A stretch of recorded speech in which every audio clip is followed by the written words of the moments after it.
నమస్కారం రచిత గారు. నమస్తే సిరి. ఇప్పటి వరకు చాలా వీడియోస్ అయితే చేయడం జరిగింది. ఎస్పెషల్లీ సైకాలజీ రిలేటెడ్‌గా అండ్ మంచి రెస్పాన్స్ కూడా వచ్చింది. ఆ పారామీటర్స్‌లోనే ఈరోజు ఏ టాపిక్ చేద్దాము అన్న ఉద్దేశంగా చూస్తూ ఉంటే నాకు ఒక లైన్ కనిపించింది మేడం. అది ఏంటి అంటే men will be only valued when they are end. ఈ స్టేట్మెంట్‌ని మనం ఏ విధంగా చూడొచ్చు అంటారు? నిజంగానే మెన్‌కి ఉన్న ఒక వాల్యూ మనం మనీ పారామీటర్స్ బేస్ చేసుకునే ఇస్తామంటారా? అసలు నిజంగానే ఆ పారామీటర్స్ కన్సిడర్ చేస్తే మెన్‌ని మనం ఏ పారామీటర్స్ చూసి అతనికి వాల్యూ ఇస్తామంటారు? దీనికి ఒక రీజన్ ఏంటి అంటే మెన్‌ని వాల్యూ చేయడానికి లేకపోతే మెన్ డబ్బే సంపాదించాలి అనేది దానికి ఒక కొన్ని నానుడి ఎందుకుంది అనంటే మగాడు తిరగక చెడిపోయాడు, ఆడది తిరిగి చెడిపోయింది అనే ఒక బ్యాక్‌గ్రౌండ్ నుంచి వచ్చాం మనం. అంటే బేసికల్‌గా ఏంటి అనంటే మెన్ అంటే ఇలా ఉండాలి అనే ఒక స్టేచర్ అయితే మన సొసైటీలో పాతుకుపోయిందనే చెప్తాను నేను. అయితే దానికి ఏంటి పాతుకుపోయిందంటే బికాజ్ ఆఫ్ ట్రెడిషనల్ మన పాత సొసైటీలో ఒక ట్రెడిషనల్ మోడల్ ఉండింది. ఏంటంటే జెంట్స్ ఫుడ్ ప్రొవైడర్స్, లేకపోతే ఏదైనా మన ఇంటికి సంబంధించిన అన్ని ప్రొవైడర్స్ అండ్ ప్రొటెక్టర్స్. వీళ్ళని ఏమంటారంటే ప్రొవైడ్ చేయాలి, మొత్తం ఫ్యామిలీని ప్రొటెక్ట్ చేయాలి. ఎందుకు అంటే వాళ్ళకి ఫిజికల్ స్ట్రెంగ్త్ ఎక్కువ ఉంటుంది అనే ఉద్దేశంతో. అండ్ కొన్ని మనకి లేడీస్కి ఉండే ఇష్యూస్ ఉండకపోవడం వల్ల మేబీ పీరియడ్స్ అనుకోండి, ప్రెగ్నెన్సీ అనుకోనివ్వండి, ఒక సున్నితత్వం ఏదైనా physical strength comparatively over the practice of a time like ఇప్పుడు అమ్మాయిలు కూడా చాలా స్ట్రాంగ్గా అన్ని రంగాల్లోకి వచ్చేసారు కాబట్టికే ఈవెన్ రెజ్లింగ్ ఇలాంటివి కూడా చేస్తున్నారు, దంగలు ఇలాంటివి కూడా కాబట్టికే నేను తక్కువ అని చెప్పను. But at the same time when it comparatively ఆ స్టేషనరీ ప్రకారం వాళ్ళ బాడీ ఫిజియాలజీని బట్టి కూడా ఖచ్చితంగా వాళ్ళకంటూ ఒక ముద్ర అయితే ప్రొవైడర్స్ ప్రొటెక్టర్స్ అని పట్టడం జరిగింది. అలాగే కాకుండా ఎప్పుడైతే వాళ్లకు డబ్బు ఎర్న్ చేయాల్సింది వీళ్ళే అని వేసేసారు. వీళ్ళకి ఇప్పుడు నీకు ఈ జాబ్ ఇదేంటి, సిటీ జాబ్ ఏంటి, యాంకర్, అవునా? దాని తర్వాత సొసైటీ నుంచి ఒక రకమైన ఎక్స్పెక్టేషన్ ఏంటి అంటే మెన్ వాల్యూ హై పొందాలి అనంటే ఖచ్చితంగా ఫినాన్షియల్గా స్టేటస్గా, అంటే మేబీ బిజినెస్లో అయితే మంచి బిజినెస్లో ఉండి టఫ్గా ఉండాలి. జాబ్లో ఉంటే ఇప్పుడు క్లర్క్ అనగానే అదే మెన్ అని కూడా క్లర్క్ అనగానే మామూలుగా చూస్తారు, అదే ఏదైనా ఆఫీసర్ అనగానే ఇట్లా చూస్తారు. సో అక్కడ కూడా మళ్ళీ డిఫరెన్స్ ఆఫ్ థింగ్స్ ఉంటాయి. బట్ మినిమం ఏంటి అని అంటే ఒక వాల్యూ ఏంటి అంటే వాళ్ళ సొసైటీలో ఖచ్చితంగా ఫినాన్షియల్గా బాగా వెల్ ఆఫ్ ఉంటూ ఒక స్టేటస్ మెయింటైన్ చేయడం, ఒక కారు ఇట్లాంటి వాటితో పలానా మగ అయినా అంటే ఇలా చెయ్యాలి అనే ఒక ముద్ర అయితే ఖచ్చితంగా ఉన్నది. దాంట్లో ఎటువంటి అపోహనే లేదు అని చెప్తాను నేను. దీనికి అగ్గికి ఆజ్యం పోసినట్టు మీడియా ఇన్ఫ్లుయెన్స్ ఎక్కువ ఉంది. మీడియా అంటే ఏంటి? మీరు మూవీస్ తీసుకొనివ్వండి, టీవీ షోస్ తీసుకొనివ్వండి, అడ్వర్టైజ్మెంట్స్ తీసుకొనివ్వండి, ఎక్కడ చూపించినా మగవాళ్ళని చాలా రిచ్గా ఉండి అలా, అంటే వాళ్ళు ఇప్పుడు రిచ్గా ఉండి ఇలా అనుకుంటా డబ్బు వేసేయటమో లేకపోతే కోట్ వేసుకొని ఇట్లా చేయడం, రాయల్గా డబ్బు ఎక్కువగా ఎర్న్ చేసినట్టు ప్రతి హీరో సక్సెస్ఫుల్ ఎప్పుడు పేదవాడిగా ఉన్నప్పుడు ఎవ్వరు కన్సిడర్ చేయరు మూవీస్లో. లాస్ట్గా తల్లిదండ్రి కూడా కన్సిడర్ చేయరు. మీరు గమనిస్తే వీడు వెదవా వేస్ట్, డబ్బు సంపాదించట్లేదు వేస్ట్ అంటూ ఉంటారు. ఎప్పుడైతే వాళ్ళు డబ్బులు సంపాదిస్తారో వీళ్ళు ఒక సక్సెస్కి గేజ్ ఏంటంటే డబ్బులు సంపాదించడమే అని పెట్టడం జరిగింది. S R S. ఎన్ని మూవీస్ లేవు మనకి. డబ్బు మీడియంగా బతుకు తెరువుకు అన్నం తినే మందం సంపాదించి ఎలాంటి బ్యాడ్ హ్యాబిట్స్ లేకుండా ఎలా కొంచెం ఈ సంఘ సేవ చేసుకుని అలాంటి వాళ్ళని సక్సెస్ఫుల్ పీపుల్ అనేది మెన్ అనేది మాత్రం చాలా తక్కువ, అండర్ వాల్యూడ్ అనే చెప్తాను నేను. సో ఇలా కాకుండా అసలు మెన్ అంటే ఒక బ్రాడ్ స్పెక్ట్రంలో ఏం ఊహిస్తారు? అది తల్లిదండ్రి నుంచి మొదలు పెడితే, భార్య నుంచి మొదలు పెడితే, పిల్లల నుంచి మొదలు పెడితే, సొసైటీ నుంచి వరకు, ఫ్రెండ్స్ దగ్గర నుంచి కూడా. ఫ్రెండ్షిప్ కూడా అప్పుడెప్పుడో కృష్ణుడు ఏమీ లేని కుచేలుడిని ఫ్రెండ్షిప్ చేశాడు, కానీ ఇప్పుడు ఎవడు చేస్తున్నాడండి? ఆ పాతకాలంలో ఎప్పుడో 30-40 ఏళ్ల కింద ఎవడని చేస్తుంటే దాన్ని నిర్వర్తిస్తుండొచ్చు, కానీ వెరీ రేర్. ఇప్పుడైతే నీకు ఎంత ఉంది, ఎన్ని ఎకరాలు ఉంది, ఏ కారు ఉంది చూసి ఫ్రెండ్షిప్ చేసే వరకే వచ్చేసారు ఇప్పుడు. So coming to the point, broad స్పెక్ట్రంలో చూస్తే అసలు మెన్ని ఎలా వాల్యూ చేస్తారు అంటే, మెన్ అంటే కష్ట సుఖం ఏదన్నా వచ్చినా ఆయన కుంగిపోకూడదు, స్ట్రాంగ్గా ఉండాలి. ఆడమ్మాయి ఏడుస్తుండొచ్చు, ఆడామె ఏడవకపోతే అబ్బా ఎంత మొండిది అంటారు. అదే జంట ఏడిస్తే అరే నువ్వు ఏడుస్తే ఎట్లరా అంటాడు.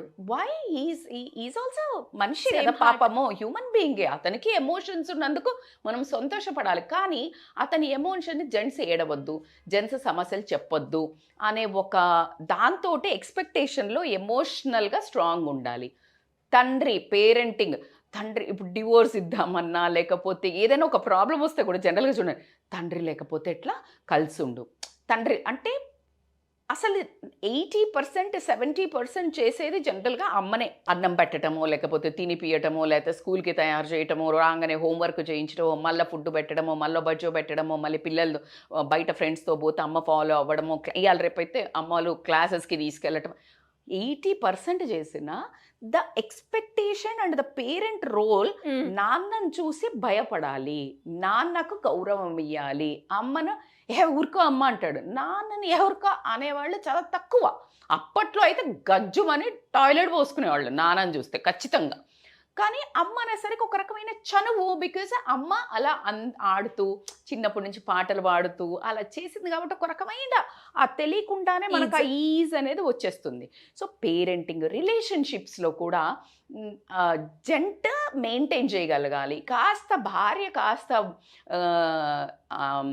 సూర్యకాంతం లెవెల్లోనో లేకపోతే ఏదైనా ఇంకెవరినైనా గబుక్కున్నానో లేకపోతే ఏదైనా చేసింది అనుకుందాం మనం మాట, లేకపోతే ఫ్యామిలీలో ఎవరినైనా అంటే ఏంట్రా మొగోడివి ఆ మాత్రం కంట్రోల్ చేయలేవా, ఆ రిలేషన్షిప్స్ని హోల్డ్ చేస్తా మెయింటైన్ చెయ్యటము. అంటే పలానా సైడ్ ఇటు పోవాలన్నా, భార్య కుదిరిపోయిన భర్త వెళ్ళి కనీసం ఆయనన్నా రావద్దా, ఆడదానికి తెలియకపోతే మగోడికి కూడా తెలీదా అంటే అదేవిధంగా ఆడదానికి కూడా తెలియదా అంటారు. బట్ మగ ఆయన క్యాన్ బీ డన్. అంటే ఒకవేళ వీళ్ళు ఇంట్రెస్ట్ లేకపోయినా గద్దించో బతిల్లాడో గదిమాయించో చేయించాలి కదా, అర్థమైందా? సో ఆ ఒక వాయిస్లో ఎక్స్పెక్ట్ చేసి, ఇప్పుడు తల్లిదండ్రి ఏమైనా ఇబ్బంది పెడుతున్నాడు అనుకో, భర్త ఏం చేస్తున్నాడు, ఆ రిలేషన్షిప్స్ని హోల్డ్ చేయాల్సిన బాధ్యత కూడా మగాడిదే కదా అనేది ఇప్పుడు మనం కూడా అంటూ ఉంటాము. అత్త కోడలు కొట్టుకుంటుంటే ఈ మగాళ్ళు కరెక్ట్గా ఉంటే అసలు ఈ గొడవలే కావు. So always we time to relationship ఏది మెయింటైన్ చేయాలన్నా కూడా జెంట్స్ మీదకే వెళ్ళడం జరుగుతుంది. అట్లా కాకుండా సక్సెస్ అంటే ఇప్పుడు కమ్యూనిటీ ఉంది, కమ్యూనిటీలో ఇప్పుడు ఏదైనా ఒక సొసైటీలో ఒక వాళ్ళ వాడ ఉంది, లేన్ ఉంది, ఏదైనా దాంట్లో కూడా ఇన్వాల్వ్మెంట్ లేకుండా ఇప్పుడు కొంచెం మాదిరిగా సక్సెస్ అయ్యాడు అంటే పైసలు సంపాదిస్తున్నాడు అన్నీ చేస్తున్నాడు. బట్ నువ్వు కమ్యూనిటీ ఇన్వాల్వ్మెంట్ లేకుండా ఉంటే ఏందైనా అసలు ఎందులో కలవడు, ఎక్కడికి రాడు, ఏమి పట్టించుకోడు. సో అక్కడ కూడా అది కూడా ఎక్స్పెక్టేషన్ కావాల్సిందే సొసైటీకి. కమ్యూనిటీ ఇన్వాల్వ్మెంట్, సెల్ఫ్గా కూడా ప్రోగ్రెస్, అంటే ఏదైనా ఒక పర్సనాలిటీ డెవలప్మెంట్గా అలా కానీ మనిషి ఒక అన్నిట్లలో టాప్గా ఉండాలి అనే ఒక ఎక్స్పెక్టేషన్, పర్సనల్ గ్రోత్గా కానివ్వండి, ఇలా ఖచ్చితంగా అతని మీద కొన్ని పారామీటర్స్లో ఒక ఎక్స్పెక్టేషన్ సొసైటీ నుంచి, యాజ్ ఐ సెడ్ పేరెంట్స్ నుంచి అయినా, అక్క చెల్లెల నుంచి అయినా, మా అన్న ఇది చేయాలన్న పిల్లల నుంచి అయినా, భార్య నుంచి అయినా విపరీతమైన ఎక్స్పెక్టేషన్స్ అయితే మెన్ మీద ఉన్నందుకు గర్వపడాలా. వాళ్ళు ఇవి గనక చెయ్యలేకపోతే ఇప్పుడు ఏదైతే ఎక్స్పెక్టేషన్లో మోరల్గా ఉండాలి, ఎథికల్ వాల్యూస్ ఉండాలి కూడా మనం ఎక్స్పెక్ట్ చేస్తూ ఉంటాము వాళ్ళ దగ్గర నుంచి. సో ఇవి కానప్పుడు జెంట్స్కి వచ్చేయి అంటే వాళ్ళు ఇవి చెయ్యలేక, ఇప్పుడు ఇన్ని ఇచ్చాము వర్క్ చెయ్యలేనప్పుడు, ఇప్పుడు నీకు ఇంత రాగానే ఇన్ని వీడియోస్ చేయి సిరి అన్నారు అనంగానే మీరు అవి మీ మీద సిరి నిన్ను చేస్తుంది అని ఎక్స్పెక్టేషన్స్ పెట్టేశారు. ఇది ఇలా ఇది చెయ్యాలి, ఈ సబ్జెక్ట్లో చెయ్యాలి, ఇంత బాగా చెయ్యాలి, ఈ గెస్ట్తో చెయ్యాలి. You got so many things. నీకంటూ ఓన్ చాయిస్ లేదు ఇక్కడ. So you get stressed or not. Yes exactly. జెంట్స్కి కూడా ఎప్పుడైతే ఇన్ని పారామీటర్స్ సెట్ చేసి అన్ని విధాలుగా నువ్వు వాల్యూ తెచ్చుకోవాలంటే నువ్వు తహతహలాడుతూ ఉండాల్సిందే ఈ పారామీటర్స్లో అన్ని. మరి ఈ తహతహలాడే దాంట్లో వాళ్ళు అనుభవించే ఒక ప్రాబ్లమ్స్ను కూడా డిస్కస్ చేస్తే వాళ్ళకు కొంచెం ఊరట, మిగతా వాళ్ళు ఎదుటి మనిషిని మగాళ్ళని కూడా అర్థం చేసుకునే ఒక అవకాశం ఉంటుందేమో అని చెప్తున్నాను. దీంట్లో ఫస్ట్ మెంటల్ స్ట్రెస్ అంటే మెంటల్ హెల్త్ చాలా దెబ్బతింటుంది. ఎందుకు దెబ్బతింటుంది అంటే భార్య ఉంది, వాళ్ళ చుట్టాల్లో ఎవరో చాలా బాగా ఎర్న్ చేస్తున్నారు. ఊరికే మనము వాళ్ళకంటే తక్కువ ఉన్నాం, మనం వాళ్ళకంటే తక్కువ ఉంది, మీ అన్న కంటే మనకు సరిగ్గా లేదు, లేకపోతే మా చెల్లె కంటే ఇది లేదు, మన ఇంటి పక్కనోళ్ళకి ఇది ఉంది. సో ఈ ఎక్స్‌పెక్టేషన్స్ వాళ్ళ ఫ్యామిలీలో కూడా ఎప్పుడైనా వెళ్ళినప్పుడు తమ్ముడు బాగా సంపాదిస్తున్నాడే, అన్న వేస్టే. This kind of things create a stress and anxiety and depression in their lives చాలా to impact meet that expectations of a family or society. So it's a very impact. మనం చాలా ఈజీగా చెప్పుకుంటున్నాం కానీ ఇప్పుడు ఇన్ని పారామీటర్స్ పెట్టారు. మరి పోనీ ఇవన్నీ సాధించడానికి ఇప్పుడు భార్య అన్నదానికి దీనికి అన్ని సాధిద్దామని కంకణం కట్టుకొని ఇంకా నిద్ర ఆహారం మాని వెళ్దామా అని చూస్తే మళ్ళా ఒక కంప్లైంట్ ఏంటి, వర్క్ పైసలు సంపాదించడానికి మరి వెళ్ళాలి కదా. అప్పుడెప్పుడు సత్యనారాయణ వ్రతం కథలో చెప్తారు, డబ్బులు సంపాదించుకోవడానికి పడవేసుకొని అల్లుడు మామ పడవేసుకొని వెళ్ళిపోతారు, దేశాంతరాలు పట్టుకొని వెళ్ళిపోయేవాళ్ళు. కానీ ఇప్పుడు అలా వెళ్తే కూడా కుదరదు, మళ్ళీ క్వాలిటీ టైం కావాలంటున్నాము, పిల్లలకి అటెన్షన్ అంటున్నాము, బయట తిప్పాలంటున్నాము, ట్రిప్పులకి తీసుకెళ్ళాలంటున్నాము. You are getting my point. So work life balance ఉంటుందా? వర్క్ చేస్తే పర్సనల్ లైఫ్ అంత నీకు అనుకున్నట్టు మీట్ అవ్వాలి ఎక్స్పెక్టేషన్స్ అంటే పర్సనల్ లైఫ్ ఇంబ్యాలెన్స్ అవుతుంది. అట్లాగే నువ్వు ఈ పనిలో పడి కొన్ని రిలేషన్స్ని మెయింటైన్ చేయలేము. ఫర్ ఎగ్జాంపుల్ ఇప్పుడు పిల్లలకు ఫీజులు కట్టడానికి, భార్య అనుకున్నది చేయడానికో, లేకపోతే సొసైటీని ఏదైనా మీట్ అవ్వడానికో, లేకపోతే వర్క్ దగ్గర ప్రెషర్, పలానా పొజిషన్లో ఉన్నాడు ఈయన చెయ్యాలి అన్న టీమ్ లీడర్గా ఉన్నాడు, ఇవన్నీ మెయింటైన్ చేసే లోపల ఇక్కడ భార్య దగ్గర నుంచి అన్న కంప్లైంట్, తల్లిదండ్రి చూసినావా వాడు వస్తూనే లేడు. అవునా? అక్క చెల్లెలు అన్నయ్య అయితే పూర్తిగా పెళ్ళైనాక, మరి పెళ్ళయ్యాక మారటం కాదు, పెళ్ళయ్యాక బాధ్యతలు వస్తాయి, ఎవరికైనా జాబ్ కూడా పెరుగుతుంది, అంటే మెచ్యూరిటీ వస్తుంది, వర్క్ ప్రొఫెషనలిజం పెరుగుతుంది. సో ఇలా స్ట్రెయిన్ అయ్యే ఛాన్సెస్ ఉన్నాయి, రిలేషన్షిప్స్ దెబ్బతినే అవకాశాలు చాలా ఉన్నాయి. అట్లా కాకుండా ఎప్పుడైతే ఇవి మెయింటైన్ అవ్వలేదో, అంటే ఇప్పుడు అనుకున్న తరహాగా సంపాదిస్తలేడు, కష్టపడుతున్నాడు. ఇప్పుడు ఒక్కొక్కరికి ఒక్కొక్క లెవెల్ ఆఫ్ మెచ్యూరిటీ ఉంటుంది. ఇప్పుడు క్లాస్లో అదే క్లాస్, అదే టీచరు, అదే స్కూలు, ద బెస్ట్ స్కూలు, ఒక 10 మందే టాప్లో ఉంటారు, మిగతా వాళ్ళందరూ ఒక 60-70% మీడియం ఉంటారు, వెనక పూర్తిగా అధ్వానం వల్ల 10% ఉంటారు. సో ఇక్కడ ఏమవుతుందంటే అవి మీట్ అవ్వలేకపోయే వరకు వాళ్ళ సెల్ఫ్ వర్త్ మీద వాళ్ళకే డౌట్ రావటము, వాళ్ళను అంటే సొసైటీ కూడా అండర్ వాల్యూ చేస్తుంది. ఎప్పుడైతే ఇవన్నీ సెట్ చేసుకోలేదో, వీళ్ళంటే సంపాదించడమో లేకపోతే ఇవన్నీ చెయ్యలేదో, సొసైటీ ఆటోమేటిక్గా నువ్వు ఇప్పుడు ఇలా చూస్తుంటే ఒక డబ్బుండి, కారుండి, మంచిగా ఎంత ఎక్కువ మనీ వాళ్ళు వచ్చినప్పుడు అంత ఈగలు వాళ్తాయా లేదా జనాలు? బంధువులు రాబంధువుల్లాగా వీళ్ళకి వచ్చేది లేదు, పెట్టేది లేదు.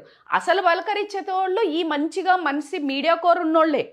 కానీ కాదు, ఎలా ఉంటే ఏంటి, మనుషులు మంచోళ్ళై ఉండాలి అని అంటారు, కానీ జనాలందరు దేనికి పరిగెడతారు సిరి?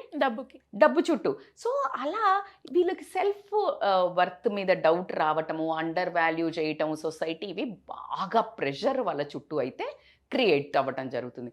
అండ్ మరి దీన్ని మనం రీడిఫైన్ అంటే దీన్ని మారద్దా మేడం, ఈ స్టాండర్డ్స్ని మీరెట్లా మీదైన శైలిలో, అంటే నేను ఇప్పుడు చెప్పే ఏదైతే ఉన్నాయో, ఇప్పుడు నేను చెప్పేయని జనరల్గా సొసైటీ ఎక్స్పెక్టేషన్ చేసి చెప్పాను, చెయ్యలేని వాళ్లకు చెప్పాను.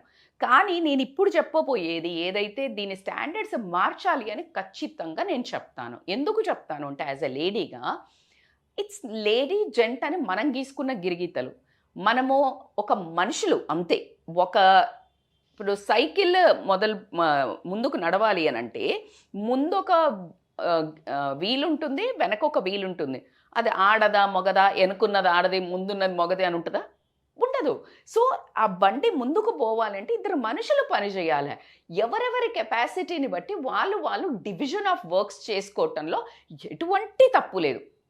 బట్ ఇవి నేను చెప్పి మగవాళ్ళను వాల్యూ చేయండి, పాపం వాళ్ళని అర్థం చేసుకొని ఎవరికి చెప్పాలి? ఎవరైతే వాళ్ళు పూర్తి తరహాలో వాళ్ళ సాయశక్తుల ప్రయత్నిస్తూ ఉన్న దాంట్లో చాలా బాగా పనిచేస్తూ చేస్తారు, వాళ్ళ తాహతలో వాళ్ళను మనము కంప్లైంట్ చెయ్యకూడదు, అండర్ వాల్యూ చెయ్యకూడదు. కానీ ఎవరైతే లేజినెస్తో తాగుతూ తిరుగుతూ గాలి తిరుగుళ్ళు, బాధ్యతలు చెయ్యకుండా, అంటే లిటరల్లీ అంటే వాళ్ళు ఈ ప్రతి బంధానికి బరువైన నాడు, మగాడైనా ఖచ్చితంగా ఎర్న్ చెయ్యనందుకు కాదు నేను చెప్పేది. ఎర్న్ చేయటం అనేది ఇట్స్ ప్యూర్లీ సమ్ టైమ్స్ వాళ్ళ ఒక మెంటల్ స్టెబిలిటీ అనుకోండి. స్టెబిలిటీ అనేది నేర్చుకోవాల్సింది. వాళ్ళ ఒక నాలెడ్జ్ని వాళ్ళు దూసుకుపోయే తత్వాన్ని, కొన్నిసార్లు మనం అనుకునేది టైము, హార్డ్ వర్క్ చేసే నేచర్. ఒకళ్ళు ఫాస్ట్గా చేస్తారు, కొంతమంది స్లోగా చేస్తారు. కానీ నడుస్తున్న వాళ్ళను ఖచ్చితంగా వాల్యూ చేయాల్సిందే. రిలేషన్షిప్స్కి వాల్యూ ఇస్తూ అండ్ సొసైటీలో ఒక పద్ధతిగా మెదులుతూ, ఎటువంటి సొసైటీలో ఒక చెడు అలవాట్లతోటి విచ్చలవిడిగా తిరిగే వాళ్ళ గురించి నేను మాట్లాడట్లేదు. అసలు వాళ్ళను మెన్ అయినా విమెన్ అయినా వాళ్ళను అసలు అవుట్రేటెడ్ అండర్ వాల్యూడ్ ఏవైనా వాళ్ళని చేయొచ్చు. వాళ్ళు అసలు నన్ను అడిగితే అలా కావలసుకొని చేసేవాళ్ళను, అంటే బాధ్యతలు నిర్వర్తించకుండా, పిల్లల్ని పట్టించుకోకుండా, భార్యను పట్టించుకోకుండా, అమ్మా నాన్నని పట్టించుకోకుండా, అక్క చెల్లెని పట్టించుకోకుండా, సొసైటీ వాల్యూస్ పట్టించుకోకుండా, ఏ రిలేషన్షిప్స్కి వాల్యూ ఇవ్వకుండా నీ స్వంత దానికోసం నువ్వు తాగి తిరిగి జూదమాడుకుంటూ అమ్మాయిల చుట్టూ తిరుగుకుంటూ ఇలా చేసే వాళ్ళను నేను అసలు వాళ్ళను క్షమించరాని నేరము. వాళ్లకు ఇందాక మనం చెప్పినట్టు వాళ్ళను ఖచ్చితంగా ఏం చేయాలో సొసైటీ అది చేయాల్సిందే, ఇంకా ఎక్కువగా పనిష్ చేయాల్సిందే. కానీ ఎవరైతే వాళ్ళకు రీడిఫైన్ చేయాలన్నప్పుడు నేనేమంటున్నా అంటే, ఆ రీడిఫైన్ సక్సెస్ని not only on the gauge of money. జెంట్స్ని సక్సెస్ అంటే ఇన్ని డబ్బులు సంపాదించి, ఇన్ని కోట్లు సంపాదించి, పెద్ద కారు ఉంటే సక్సెస్ కాదు. యాజ్ అ పర్సన్గా అతన్ని చూస్తే అలా లెగబుద్దయి నమస్తే పెట్టబుద్ధి అవుతుందా? మీరు చూస్తే ప్రకాష్ రాజుది సీతమ్మ వాకిట్లో సిరిమల్ల చెట్టు ఉంటుంది. Is like a very normal person. కానీ అతను పోతుంటే మొత్తం ఊరంతా లేసొస్తుంది, ఊరంతా నించుంటుంది. ఇది మా సక్సెస్ అంటే.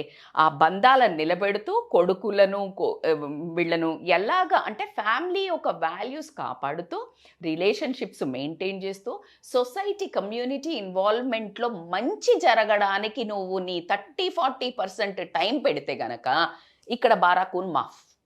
అది you need to redefine success as a person అని నేను అంటాను. అలా కాకుండా మనము గొంతెత్తుకొని అరుస్తున్నాం కదా, ప్రమోట్ జెండర్ ఈక్వాలిటీ అన్నప్పుడు దట్స్ ఓకే.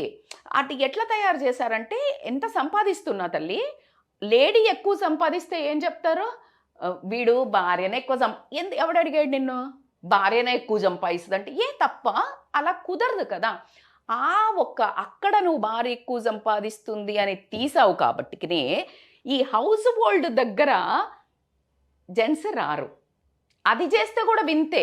అది ఆ తల్లిదండ్రిలో ఉన్న ఆడవాళ్ళు కూడా, అక్క చెల్లెలు, ఎందుకు నువ్వు గిన్నెలు తోముతున్నావు, ఎందుకు నువ్వు బట్టలు మడత, అసలు పుసుకున వచ్చి బట్టలు మడత పెట్టి నా గిన్నెలు తోమినా అదొక వింత. అంటే చెయ్యరాని జెండర్ చేసినంత. ఇప్పుడు కాస్త మారుతుంది, అది కూడా అమెరికా వాళ్ళు ఈడుకొస్తే కూడా మళ్ళీ చెయ్యనియరు, అది వేరే విషయం. సో నేనేమంటున్నా అంటే, జెండర్ ఈక్వాలిటీ ఎలా అయితే బాధ్యతలు అక్కడ పంచుకుంటున్నారో, అలాగే హౌస్ హోల్డ్ దాంట్లో కానివ్వండి, బంధాలలో కానీ అన్నిట్లలో కూడా పంచుకుంటేనే ఈక్వాలిటీని ప్రమోట్ చేయటం అనేది చాలా ఇంపార్టెంట్. అలా కాకుండా వాళ్ళకు అంటే వీ నీడ్ టు ఫాస్టర్, ఖచ్చితంగా వాళ్ళను మాట్లాడనివ్వాలంటే ఇది చెయ్యలేకపోవడంలో మనస్తాపం పడి ఎంతమంది జెంట్స్ ఆరోగ్యాలకు గురవుతున్నారు, అన్హెల్దీ సిచ్యుయేషన్స్, ఇందాక నేను చెప్పినట్టు మెంటల్ హెల్త్. సో కాబట్టికి we need to give a chance to them express. అంటే ఇవి ఛాలెంజెస్ ఉన్నాయి, నేను ఇది అనుకున్నా కానీ ఇక్కడ పెడితే ఇలా పోయింది అన్నప్పుడు you need to give that emotional support if they are failed while they are working. When they are not working support అంటే ఎక్కడి నుంచి ఇస్తారు? అంటే నువ్వు అసలు ఏం చేయకుండా ఇంట్లో వండుకుంటే ఎవడు సపోర్ట్ ఇయ్యరు, కిక్ కొట్టి బయట నెట్టాలా. కానీ ఎవరైతే చేస్తూ వాళ్ళకు అవకతవకతలు అడ్డొస్తూ ఛాలెంజెస్ ఎక్కువ ఎదురుదవుతున్నాయో అవి చెప్పండి. అసలు ఎందుకు మీరు ఈ మధ్య ఇలా ఉన్నారు, మీకు ఏమవుతుంది, దట్స్ ఓకే, మనం ఉన్న దాంట్లో సెట్ చేసుకుందాము. ఈ కాన్ఫిడెన్స్, ఈ మెంటల్ సపోర్ట్ మాత్రం ఖచ్చితంగా భార్యగా కానివ్వండి, చెల్లెళ్ళుగా కానివ్వండి, సొసైటీ పరంగా కూడా నువ్వు సంపాదించకపోతే నువ్వు నాట్ అండర్ వాల్యూడ్ బాస్ అనే ఒక చేయూతని ఇయ్యగలిగే వాళ్ళను మగాళ్ళు, కరెక్ట్ మనవాళ్ళు అనే ఉద్దేశం నా పర్సెప్షన్ అయితే అది. అట్లా కాకుండా ఇంకొక చిన్న లాస్ట్ ఏంటంటే, వాట్ ఎవర్ ద సక్సెస్, అంటే నువ్వు ఈ డబ్బు పరంగా చేసినప్పుడే సక్సెస్ కొట్టి అరే ప్రమోషన్ వచ్చిందట కాదు, వాడు ఏదైనా మంచి పని వేరే రకంగా ఏదైనా మంచి ఇప్పుడు ఫర్ ఎగ్జాంపుల్ తల్లిదండ్రులను బాగా చూస్తున్నాడు, చిన్న ఫ్యామిలీ, పెద్ద ఫ్యామిలీలో ఉన్న రిచ్ వెధవా తీసుకెళ్ళి ఆర్ఫనేజ్లో వదిలేస్తాడు. చాలా అంటే చిన్న 2 bedroom హౌస్లో ఉండే అతను తల్లిదండ్రిని చూస్తున్నాడు. నువ్వు ఎవరికి వాల్యూ ఇవ్వాలి? ఖచ్చితంగా ఎవరైతే చిన్న ఇంట్లో కూర్చుని ఉన్నా కూడా వాళ్ళ తల్లిదండ్రులు చూస్తున్నారు. మరి ఎవరికి ఇస్తున్నారు? ఈ మార్పు ఎప్పుడైతే వచ్చిందో, ఎప్పుడు డబ్బుకు విలువ కాకుండా మనుషులకి విలువ ఇవ్వడము, అక్క చెల్లెలను పిలుచుకొని చెయ్యడము, తర్వాత అమ్మ తల్లిదండ్రిని చూడటము, పిల్లలను బాగా చూసుకోవటము, లేకపోతే ఉన్న బంధువులతో కూడా ప్రేమగా మాట్లాడటము, ఇలాంటి వాళ్ళకి ఎప్పుడైతే రెస్పెక్ట్, రీడిఫైన్ ద సక్సెస్ అనేది నేను చెప్పేది ఇది. ఎప్పుడైతే you start congratulating this kind of achievements, celebrating this kind of achievements, they celebrating this kind of a behaviour, ఖచ్చితంగా వీళ్ళు మారుతారు. ఫస్ట్ వీళ్ళైతే సరే ఎంత ఎదిగినా ఎదగకపోయినా డబ్బు కాదు, వీళ్ళు ఆల్రెడీ ఎదిగినట్టే నా ఉద్దేశంలో. ఏదైతే డబ్బు ఉంటేనే సక్సెస్ అనుకున్న ఒక దాన్ని, నానుడిని మనం చెడిపేయడం జరుగుతుందని నా మనస్ఫూర్తిగా, ఇది నా ఉద్దేశము, నా వివరణ అని మాత్రం చెప్తాను మీరు అన్నదానికి.